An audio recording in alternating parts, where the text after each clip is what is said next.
동기부여 365 쇠사슬려와 철창살려.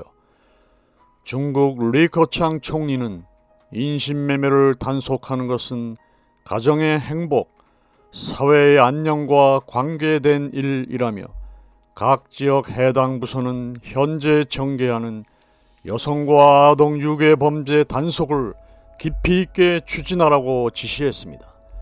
이어서 리 총리는 인신매매는 하늘의 도리에 어긋나는 것이라며 범죄자를 단호히 체포해 재판에 회부하고 법에 따라 처벌해야 한다고 강조했습니다.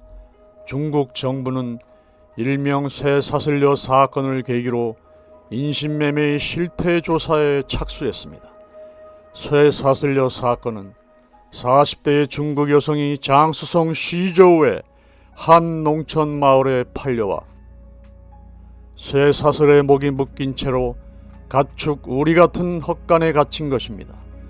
한 여성을 찍은 동영상이 올라왔고 며칠 후 남편으로 보이는 남성이 8명의 아이가 있다고 자랑하는 동영상이 공개되므로 세상에 알려지게 되었습니다.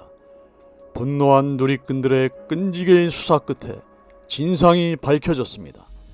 이 여성은 윈난성 시골 마을 출신인 샤오하메이로 3차례의 인신매매를 통해 현재 장쑤성 농촌 남성에게 팔려와 쇠사슬에 묶여 감금된 채 학대를 받아 정신질환을 앓고 있었습니다.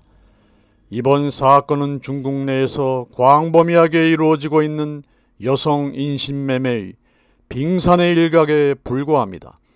쇠사슬려 사건을 계기로 중국인들 사이에선 납치 혹은 실종된 엄마, 딸, 친척, 친구 등의 이야기가 쏟아져 나왔습니다. 한 누리꾼은 우리는 여성 인신매매의 방관자가 아닌 생존자라고 말했습니다.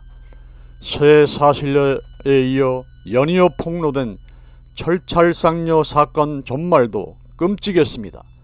칭하이성 민족대학에 다니는 왕공이라는 여대생이 2009년 실종됐는데 최근 산시성 위린에서 발견된 것입니다.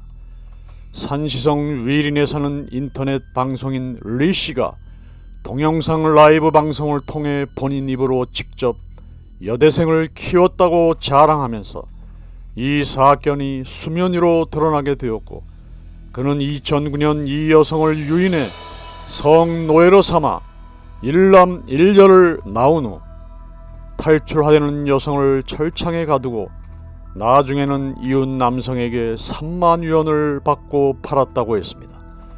시골 마을 전체가 인신매매 여성을 감시하는 구조여서 여성이 혼자임으로 탈출하기란 거의 불가능합니다. 인신매매 영화의 리양 감독은 영화보다 현실이 더 끔찍하다며 인신매매로 잡혀온 여성이 나체로 동굴에 갇혀 성노예로 전락하거나 일부 시골에선 형제가 한 여성을 공동 소유하기도 한다고 고발했습니다. 그러나 중국에서는 여전히 여성 인권을 위한 제도적 법적 장치가 취약합니다. 뉴욕 타임즈에 따르면 중국 내 여성 인신매매 범죄에서 여성을 구매한 측의 최고 형량이 고작 3년이다. 이는 불법 동식물 매매와 동일한 수준이다라고 폭로했습니다. 쇠사슬려가 사회적 공분을 불러일으키면서 중국 공안부도 인신매매와의 전쟁을 선포하고 여성 아동 인신매매 범죄 특별 단속 기간을 설정하고 대대적인 단속을 벌이기로 했습니다. 중국 실종아동 찾기 사이트 창업주 장 마오에는 현재 여성 인신매매 납치범에 대한 형량을 강화해야 한다며 이들에겐 공소시효를 폐지하고 죽을 때까지 죄를 물어야 한다고 주장했습니다.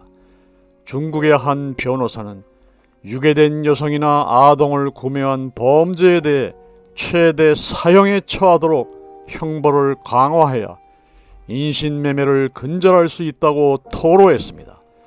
우리 대한민국도 중국보다는 낫다고 하지만 절대로 안전지대가 아닙니다.